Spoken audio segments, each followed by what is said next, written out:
A gente vai bater um papo sobre o custo de ser discípulo de Cristo, né?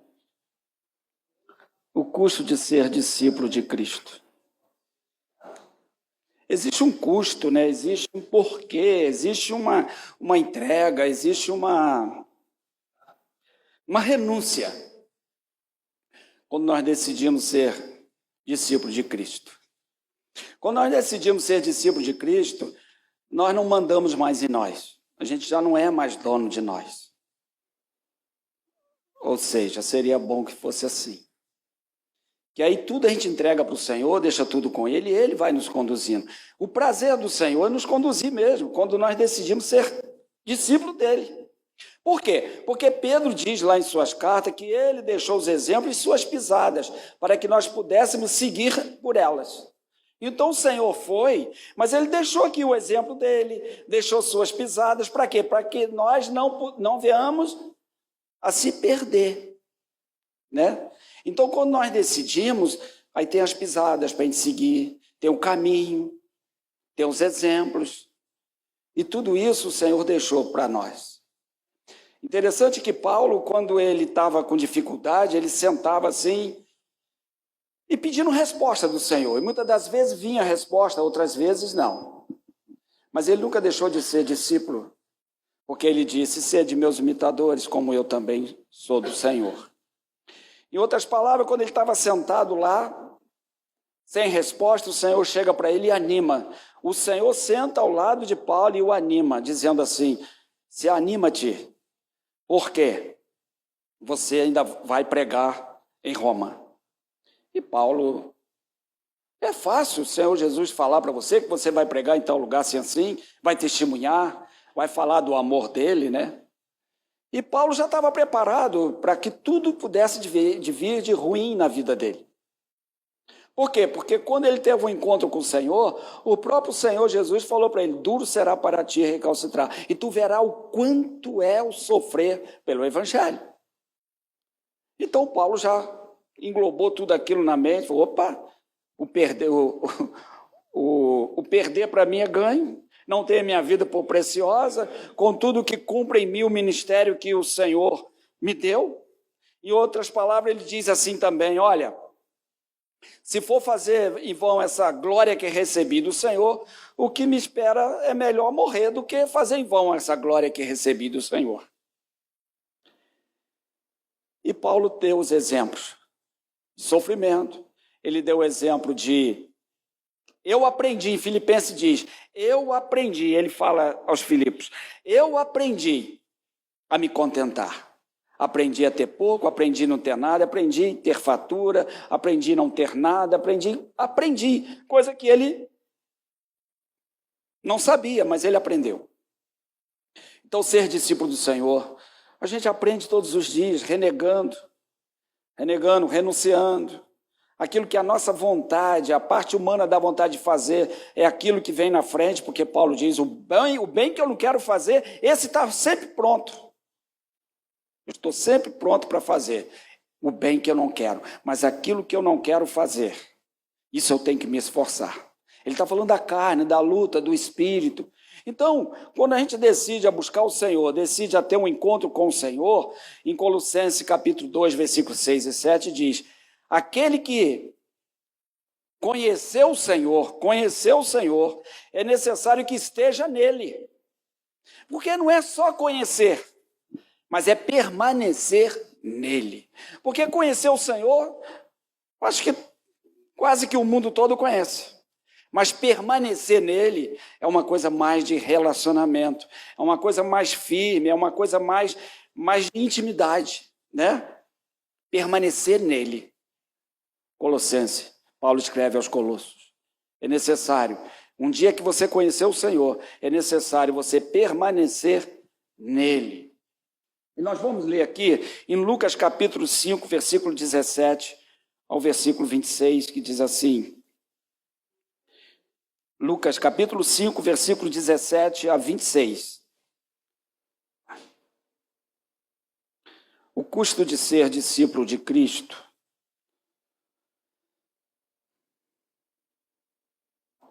Amém?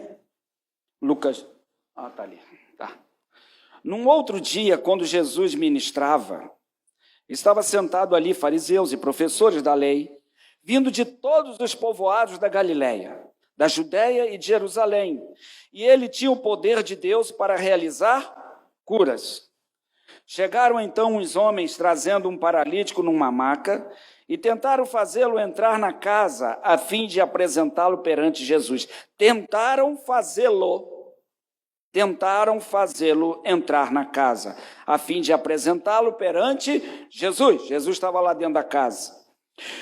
Não tendo sucesso nessa tentativa, versículo 19, devido à grande multidão aglomerada, subiram ao terraço e o baixaram em sua maca através de uma abertura no teto, até o meio da multidão, bem diante de Jesus.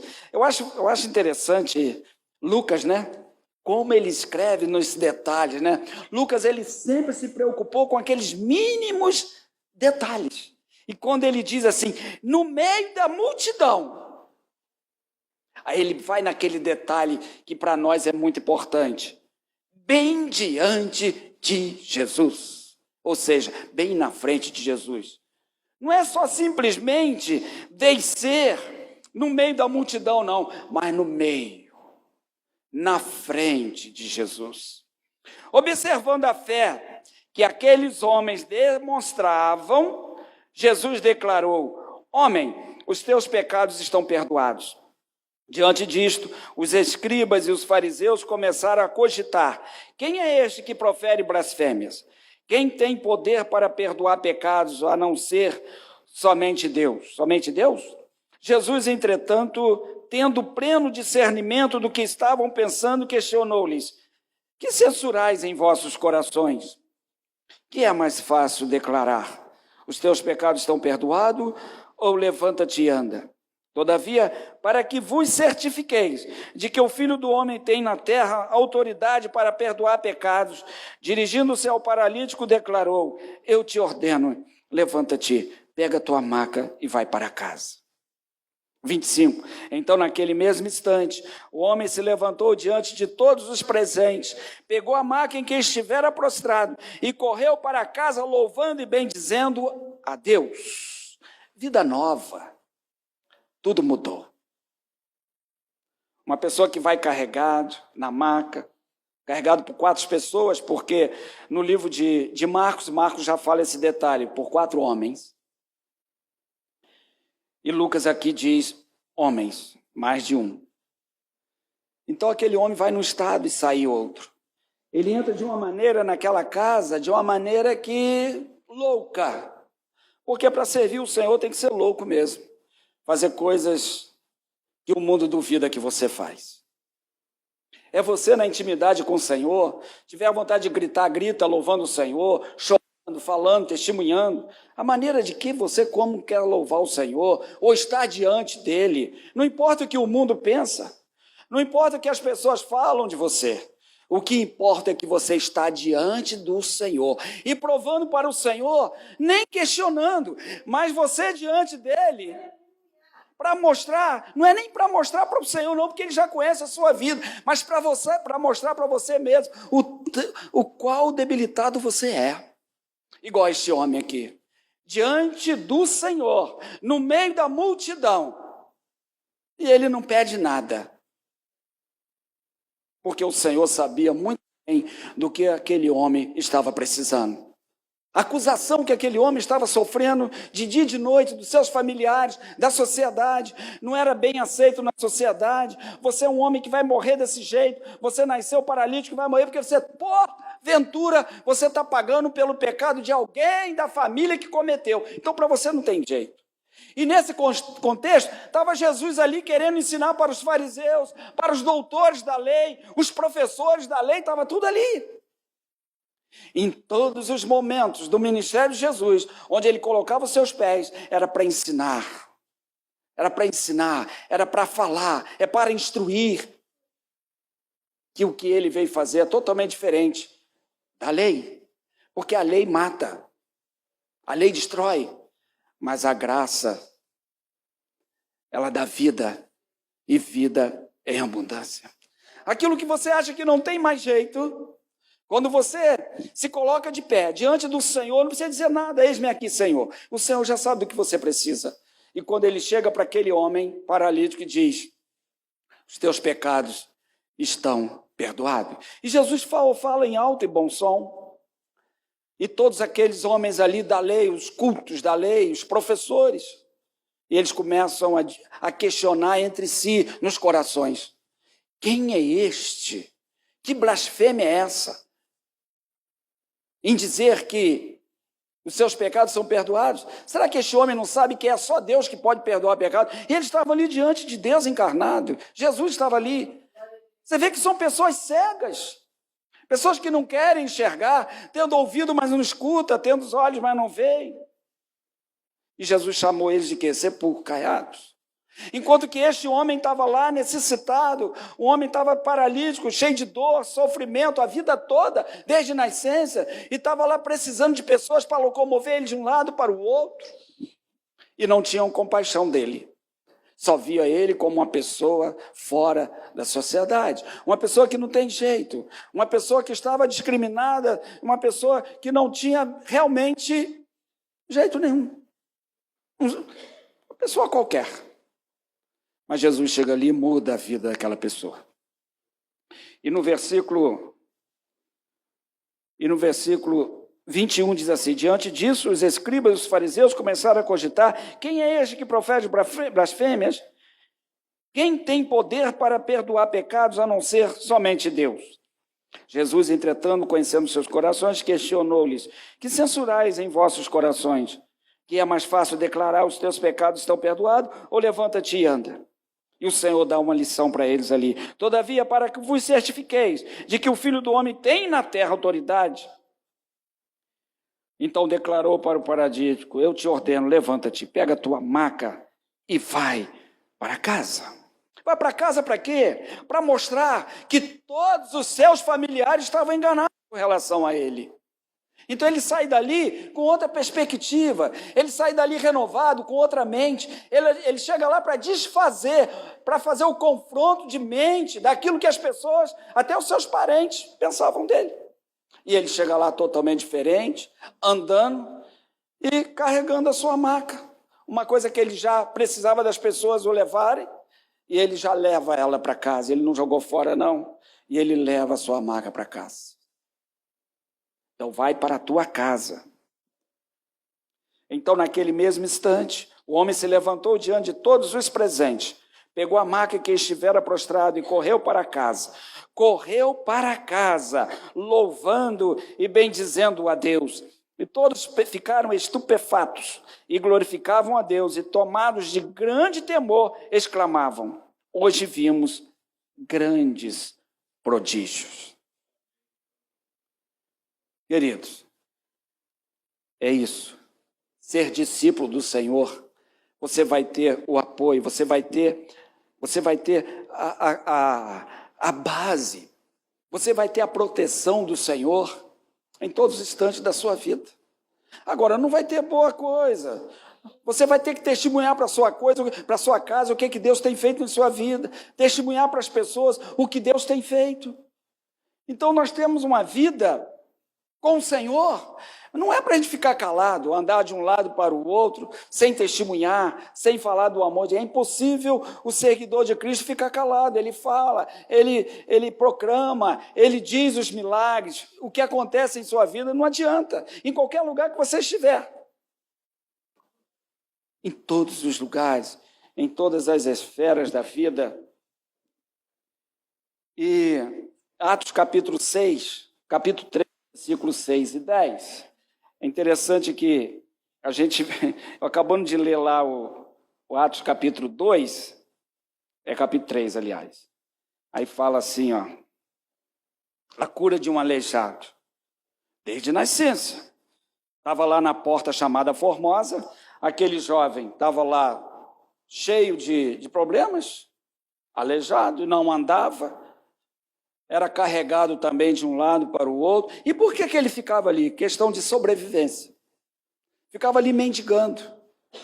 E as pessoas davam uma moedinha para ele, ele ficava satisfeito. E daquela moedinha, quem sabe ele levava para casa algumas daquelas moedas. E quem sabe os seus pais também nem precisavam trabalhar mais, não é isso? Vai lá, meu filho, vai lá e traz lá. Poxa, a gorjetinha hoje foi boa, não. Irmãos, a gente tem que trazer para a realidade. E não é isso que poderia ter acontecido? E o Senhor acaba com aquilo dali. Aquela vida de medíocre, aquela vida triste que aquele homem estava passando. E Pedro teve uma ideia: eu vou na Porta Formosa hoje. E João disse: eu também vou contigo. E foram. E quando eles chegaram lá, chamou a atenção daquele jovem doente. Amém? Chamou a atenção. Quando ele viu aquelas duas pessoas diferentes passando ali para ir para a Porta Formosa, ele falou assim: opa, são diferentes. Eles nunca vieram aqui. Ou talvez já vieram, eu nunca vi, mas são diferentes. E chamou eles dois. E aí eles passaram por ali, e os discípulos, Pedro e João, o que você precisa, o que você quer, nós não vamos poder te dar, porque nós não temos. Nós não temos ouro e também não temos prata. Ou seja, essas moedinhas, tudo isso eu não temos isso para te dar, não. Mas se você quiser uma coisa interessante, eu posso te dar. Nós podemos te dar. O que você tem mais precioso na sua vida e que você pode compartilhar com as pessoas? Uma vez eu saí de casa, foi num domingo, e estava passando uma luta, chutando balde para tudo quanto é lado. Estava muito difícil para mim. E aí eu pensei assim: eu vou ter que compartilhar essas coisas boas que estão dentro de mim. E aí chamei o pastor, falei: pastor, eu estou indo para Minas agora. Minas Gerais, lá para Muriaé. E ele disse assim: mas o que você vai fazer lá? Eu falei: eu vou evangelizar lá. Não quero mais ficar aqui, não. Eu preciso ir para lá. Mas era uma loucura aquilo. Eu estava num momento muito difícil. E a única maneira que Deus estrategicamente me deu para eu poder sair desse confinamento, sair dessa tristeza, desse emaranhado de coisa, foi evangelizar. Eu fui para Muriaé sozinho, me despedi da igreja e fui. E fiquei lá cerca de 8 anos, lá evangelizando. E vinha para casa final de semana, ganhando almas para Cristo. E aí quando eu fui perceber, cadê os problemas? Não tinha mais problema nenhum. Foi uma estratégia que Deus me deu. Foi o período mais farto em minha vida. Foi quando eu decidi fazer a obra do Senhor. E eu comecei a trabalhar, comecei a evangelizar à noite, final de semana e trabalhando de segunda a sexta. Programação no rádio, fiz lá um contrato, eu mesmo pagava com salário. E Deus me sustentou. E depois Deus acertou minha vida com a Gisela e aí as coisas melhoraram muito mais, 100%. Aí ela me ajudou nessa caminhada lá também por alguns anos ainda, uns 10 anos ainda para frente ou mais. E hoje está lá, irmãos. Está os pastores que começaram com a gente. Está lá os diáconos que começaram com a gente. Está lá um monte de pessoas servas de Deus. Estamos aí, pastor, que benção e tal. Porque a vida é assim. O que você tem na sua vida, no seu coração, para compartilhar? Talvez não é nem dinheiro. E não é isso que aquela pessoa precisava. Aquela pessoa precisava de uma coisa diferente, que pudesse ressaltar, tirar ele de um lugar, botar no outro. Era isso que ele estava precisando. E ele nem enxergava isso. Ele não estava enxergando isso ainda. E Pedro diz: o que nós temos, nós podemos te dar, mas não é ouro nem prata. Levanta daí e anda. E é interessante que, e segurando-o pela mão direita, ajudou-o a levantar, e naquele mesmo instante os pés e tornozelo do homem ficaram firmes. Qual é a responsabilidade nossa como igreja? Qual é a nossa responsabilidade como igreja diante do Senhor? Qual é o nosso dever? é segurar nas mãos, é proteger, é cuidar, é caminhar 1 milha, 2 milhas, 3 milhas, é caminhar, é pegar uma capa e dar e ficar sem nada, é esperar do Senhor. Não é esperar do Senhor falar para nós o que nós devemos fazer, não. A gente tem que ter compaixão com aqueles que estão conosco. E Pedro, segura em suas mãos. Ele faz sua parte. E o que nós podemos fazer, Deus não faz por nós. O que você precisa fazer, Deus não faz.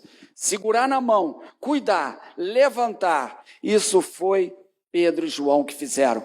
Mas colocar firme o joelho, acertar os artelhos, firmar os pés, é responsabilidade do Senhor. E isso Ele faz. Isso Ele fez na vida daquele jovem. É isso que Ele faz em nossa vida. E Ele não pede nada mais do que nós, nada mais do que podemos fazer. É segurar nas mãos. É conduzir. Deixa que o restante Deus faz. Quem firmou os joelhos, artelhos, os pés, foi Jesus quem fez. E o nosso dever é isso. Agora, querido, voltando para Lucas, eles tentaram entrar pela porta, amém? Com a maca, aquele homem a gente não sabe o peso, mas eu acredito que era bem pesado, porque eram 4 pessoas para carregar aquele paralítico, amém? E Lucas diz, tentaram várias vezes, várias tentativas para entrar pela porta, para chegar até Jesus. Mas por causa da multidão foram impedidos, amém? Quantas palavras negativas, multidões, falaram para aquele grupo de pessoas que estavam ali e mais o doente. Sai fora daqui, não perturba ele não. Sai daqui, não entra aqui não. Aqui não tem lugar para você aqui. Não existe espaço para vocês aqui dentro da casa. A casa está toda tomada de gente, o homem está lá, o Filho de Deus está lá, ele está falando, não tem lugar para você aqui. E foi dessa forma que eles desanimaram, talvez, entrar pela porta, por causa da grande multidão que ali estava. Tentaram. E quem estava doente ali? A maioria deles estava muito mais doente do que o próprio paralítico. Doença mental, doença de acusações, estava tudo ali embutido nos corações deles.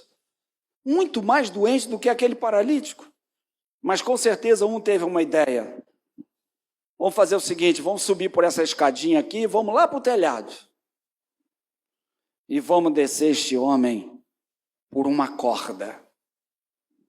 E vamos colocar diante dele, no meio da multidão. Aí vocês imaginam Jesus lá dentro, sabendo de tudo isso que estava acontecendo ali fora. Alegria do Senhor.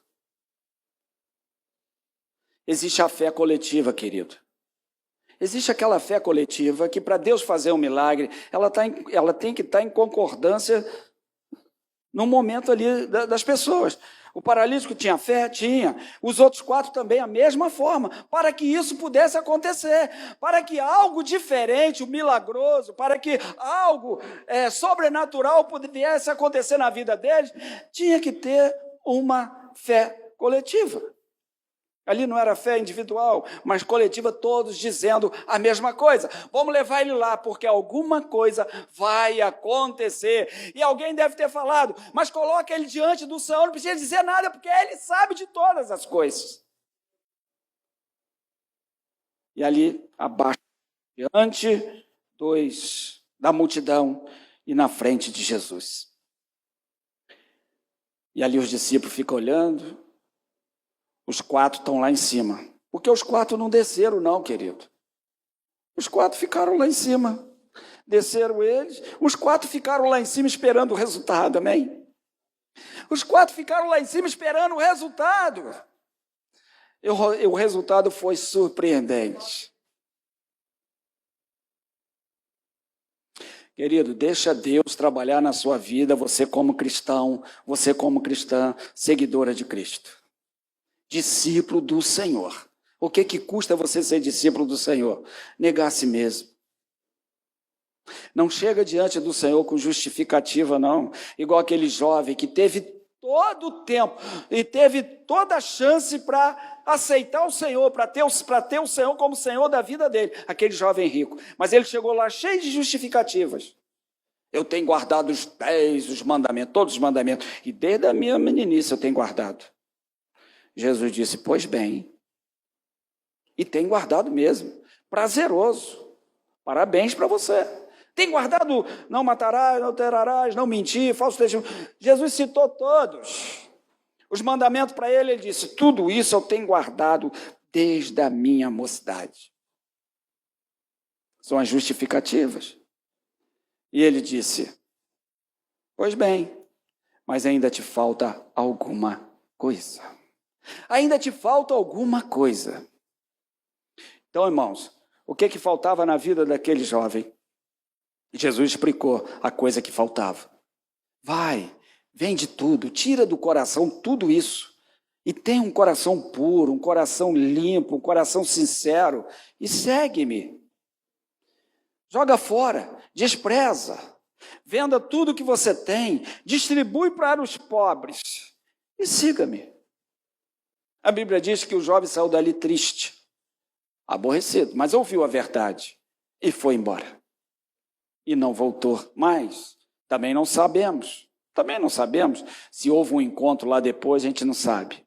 Mas enquanto está mencionado ali, a gente não sabe se ele voltou e também a gente nem pode conjecturar se voltou ou não.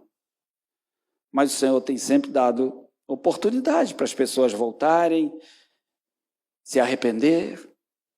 Então, querido, quando você se colocar no seu coração que quer ter o Senhor como Senhor da sua vida, se a multidão te atrapalha de ter um encontro com o Senhor, procura as estratégias que Ele vai te dar.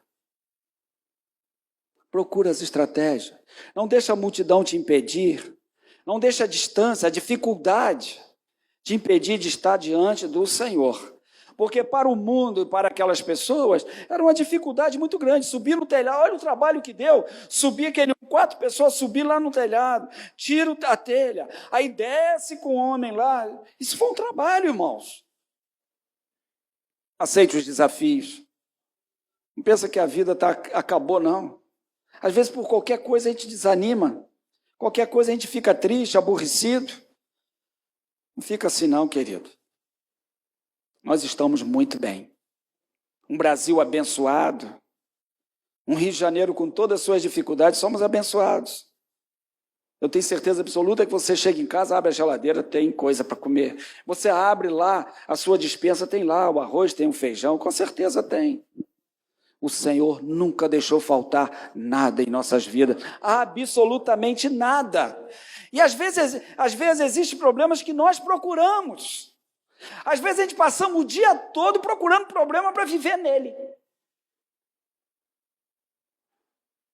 Eu sou assim. Foi o que eu falei hoje de manhã. Eu queria ser diferente.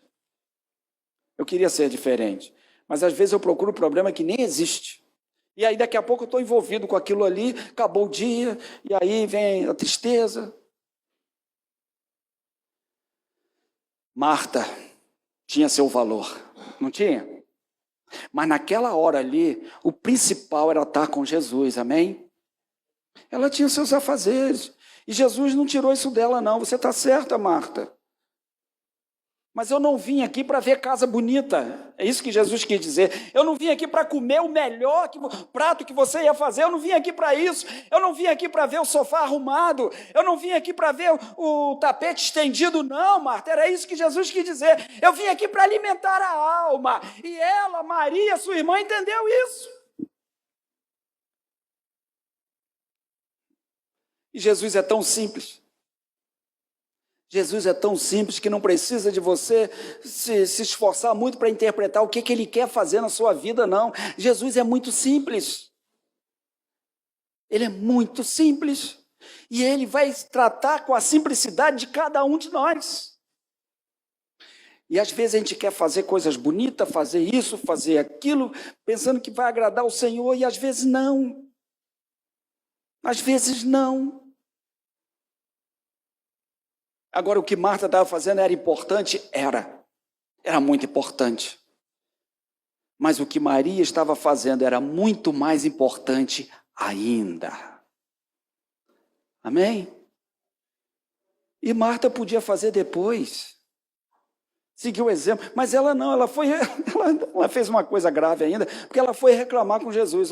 Eu estou fazendo as coisas sozinho. Repreende ela, chama a atenção dela, para que ela venha me ajudar também, que eu estou aflita fazendo as coisas aqui. Eu não tenho ajuda de ninguém, não é assim? Eu não tenho ajuda de ninguém, é só eu que faço. Só eu faço aquilo, só eu que faço aquilo outro. E Jesus está lá esperando. Qual é o tempo que você está dando para ele? Para sair dos problemas, para sair das dificuldades, para sair da ansiedade. Então Jesus está esperando esse momento. E para Maria, Senhor, o Senhor veio aqui, eu preciso ter um momento contigo. O Senhor não veio aqui para visitar a minha casa, para comer o melhor, não. Eu tenho certeza disso. Porque Jesus era o Senhor. Amém? E se não tivesse comida ali, o Senhor ia mandar fazer, ia mandar vir do céu, qualquer coisa. Ia suprir a necessidade de todos. Jesus não estava ali para isso. Até porque 5.000 almas, quase 5.000 pessoas comeram dos peixinhos, dos pãezinhos que ele multiplicou. Não é isso? É assim que Jesus faz. Então, que nós possamos cada dia mais se preocupar com Ele, dar a nossa vida para Ele, ter Ele como Senhor da nossa vida. Até hoje não tem faltado absolutamente nada. Nada, absolutamente nada. E nós, às vezes, procuramos marcar passo, né? Veja, estão marcando passo.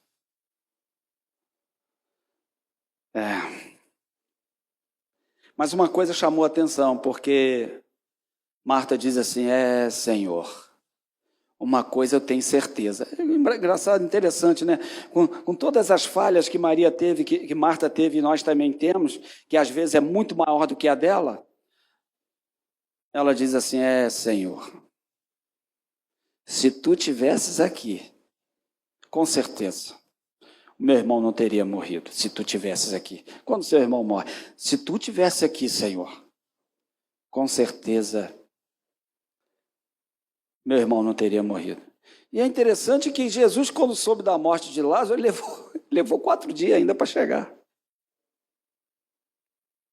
É assim que Jesus faz. O objetivo do Senhor era a casa de Jairo. Mas surgiu algo ali que chamou a atenção do Senhor. O Senhor diminuiu o passo, indo em direção à casa de Jairo. Ele diminui o passo. Ele andou bem devagarinho para que aquela mulher pudesse alcançar. A mulher do fluxo de sangue.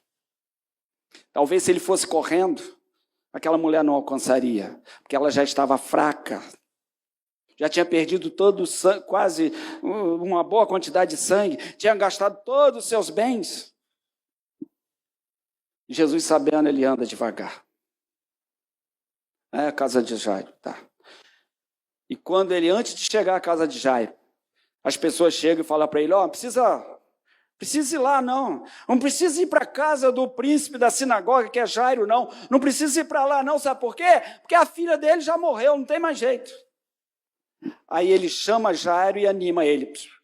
Não duvida. Não duvide.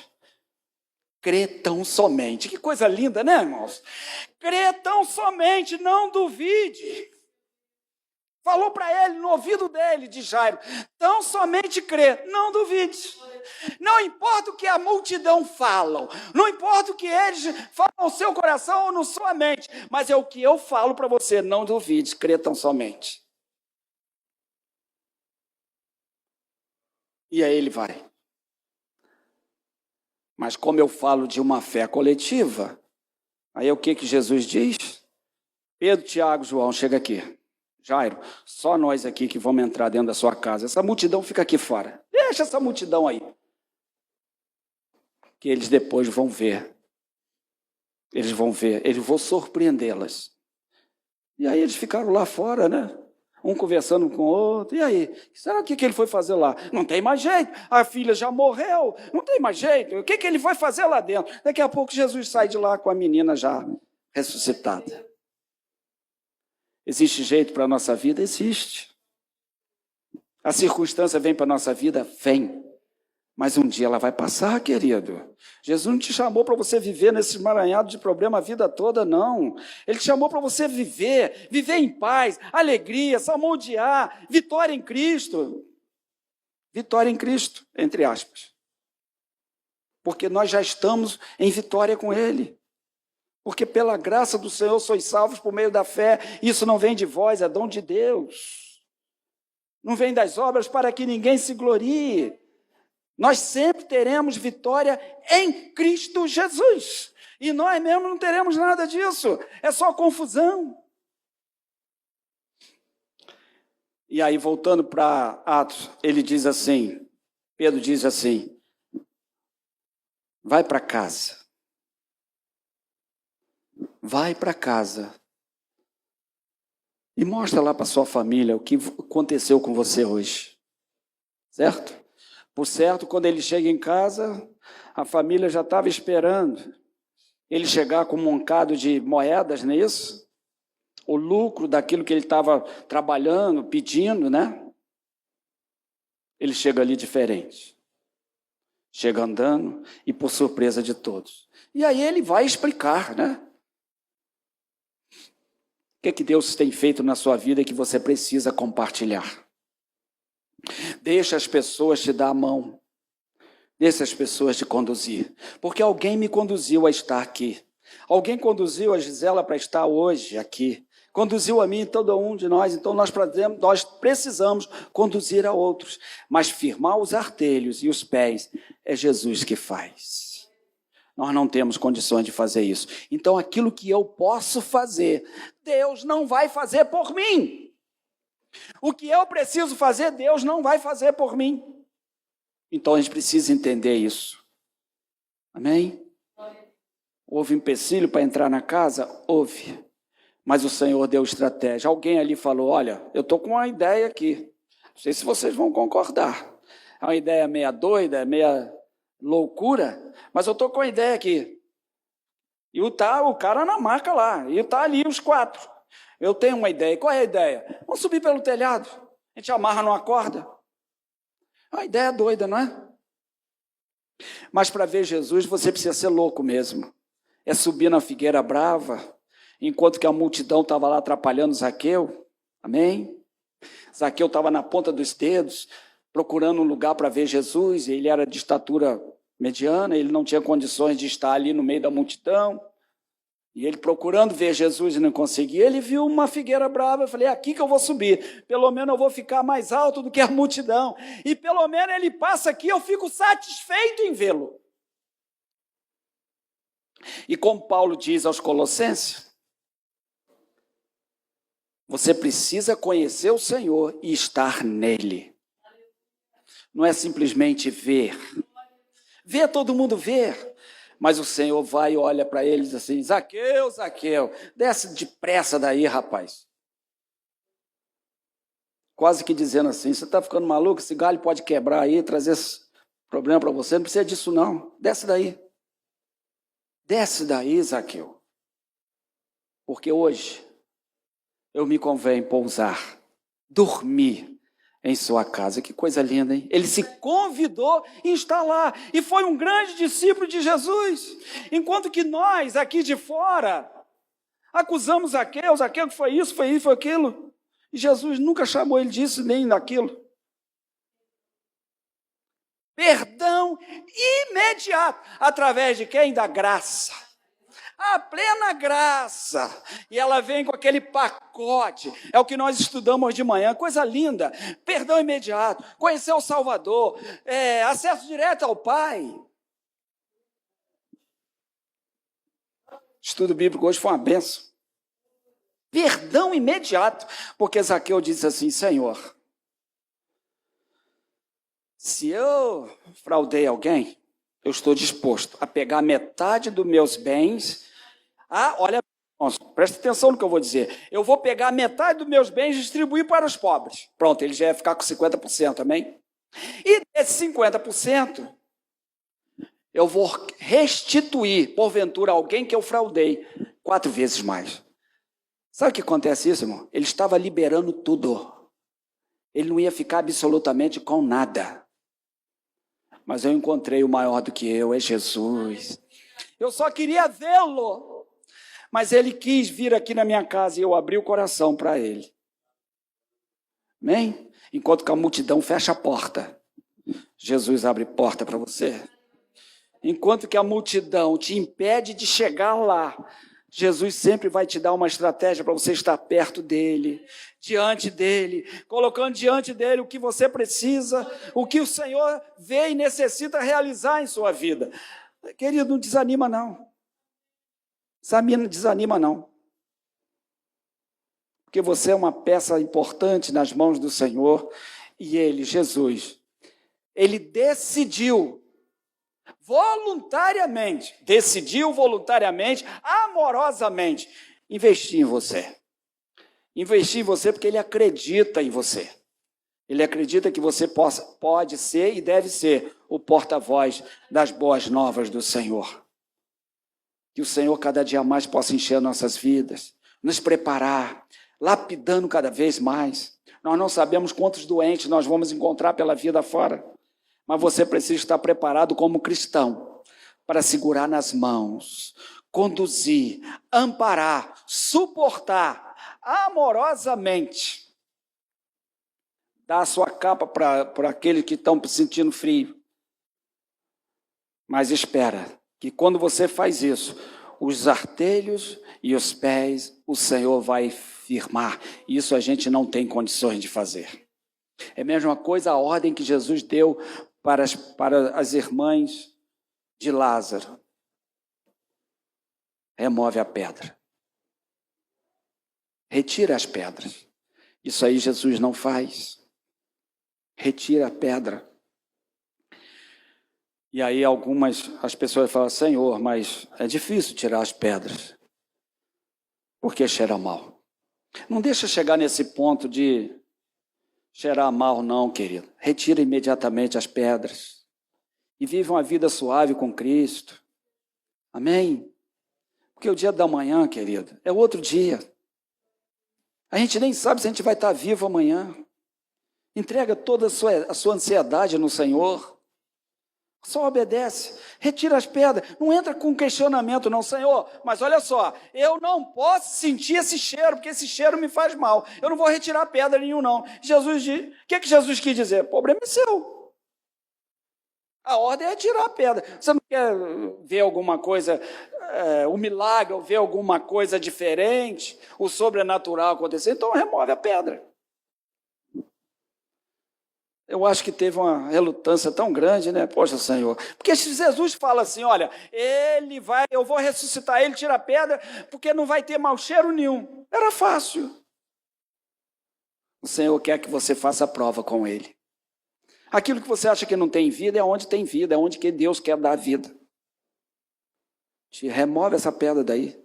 Remover a pedra e ouve-se uma voz lá de fora, né? Jesus ora e diz, Senhor, eu sei que tu, ó Pai, o Senhor sempre, ó Pai, tu sempre ouviste as minhas orações, mas eu estou orando aqui não porque eu estou duvidando não, é para que todo esse povo aqui creia que tu me enviaste. Lázaro, vem para fora, vem. Aí outra ordem que Jesus diz, aí, seu irmão está aí. Agora tira as faixas dele. Amém? Jesus, não, a gente pode deixar tudo para o Senhor, não, querido. Responsabilidade da igreja, remover as pedras, não olhar para o mau cheiro. O Senhor faz das coisas pequenas grandes, o Senhor planta, o Senhor faz nascer onde não tem nada, onde pensa que não nasce nada, o Senhor faz nascer. O Senhor faz brotar, Ele seca a erva, Ele faz brotar, Ele faz sair água nas pedras. É só obedecer como cristão. Agora, retira as faixas, porque ele precisa ouvir, Ele precisa andar, ele precisa mover os braços, e com essas faixas ele vai ficar igual a múmia, já estava uma múmia ali. Então retira as faixas, para que ele possa ouvir, para que ele possa falar, para que ele possa caminhar, para que ele possa abraçar. Esse é o dever nosso da igreja, como cristão, é abraçar, tirar as faixas dos outros. Quando alguém nos tirou também, nós viemos para a igreja todo enfaixado, não ouvia nada, não enxergava nada. E aí Deus usou alguém para tirar essas faixas de nós. Hoje nós movemos, glorificamos, caminhamos, ouvimos, enxergamos, glorificamos o nome do Senhor, porque um dia foi tirado as faixas de nós. E essas faixas nos impedem de enxergar o Senhor e de se movimentar. Retirai as faixas dele. Amém? O Senhor sabe do que nós temos capacidade de fazer e o que nós precisamos fazer. Engraçado, domingo passado o pastor Davi pregou sobre maturidade. Sobre maturidade. O que o Senhor exige de nós? Maturidade espiritual. Que cada vez que a gente vai galgando a maturidade, a gente vai entendendo mais o Senhor, como orar, como buscar, como clamar, como amar, se humilhar. A cada lance que a gente vai chegando, o Senhor vai descansando em nós. Hoje eu tenho uma idade, que eu nem vou dizer qual é a minha idade, mas eu não subo mais nessa cadeira em pé aqui de jeito nenhum. Não subo, não. Eu já estou num nível de amadurecimento que se eu subir ali e cair, vou quebrar o fêmur e vai dar ruim para mim. Posso até morrer por isso. Então, para que eu vou subir nessa cadeira? Não foi feito para subir, foi feito para sentar. Mas quando eu era jovem, eu subia na cadeira, para alcançar na lâmpada, eu botava 3, 4 cadeiras, uma em cima da outra e subia. E o pé escorregado, eu batia deitado lá e sacudia a poeira, está tudo bem. Hoje não posso fazer mais isso. Eu entendo que isso é maturidade. É você fazer as coisas pensando como o pensamento de Deus. É fazer as coisas como Deus queria que você fizesse. Então, que nós possamos fazer as coisas de Deus pensando no que Ele realmente gostaria que eu fizesse. Amém? E essa curta palavra, esse bate-papo, que o Espírito Santo possa aplicar em nossos corações todos os dias. Porque, irmãos, o Senhor, para que nós estamos aqui? E por que o Senhor tem nos preparado, está nos preparando? Porque Ele quer nos usar mesmo. E se o Senhor chegasse para o Tiago e falasse assim, Tiago, amanhã vai acontecer assim, assim na sua vida. Na terça-feira vai acontecer assim, assim. Tiago, na sexta-feira vai acontecer isso. O Senhor não vai fazer isso. Senão o Tiago vai ficar doido. Aí vai ter que arrumar, a Ana Paula vai ter que arrumar um hospital de Pinel aí para internar o Tiago. Amém? Então descansa no Senhor, querido. Amanhã é outro dia. E vamos levando a vida como Cristo quer que levamos. Amém? E que Deus abençoe. Não deixe a multidão te atrapalhar de você estar diante do Senhor. Não deixe. Multidões de problemas, multidões de dificuldades. Não deixe não. Amém? Pedir aos irmãos que a igreja que se coloque de pé, vamos orar ao Senhor.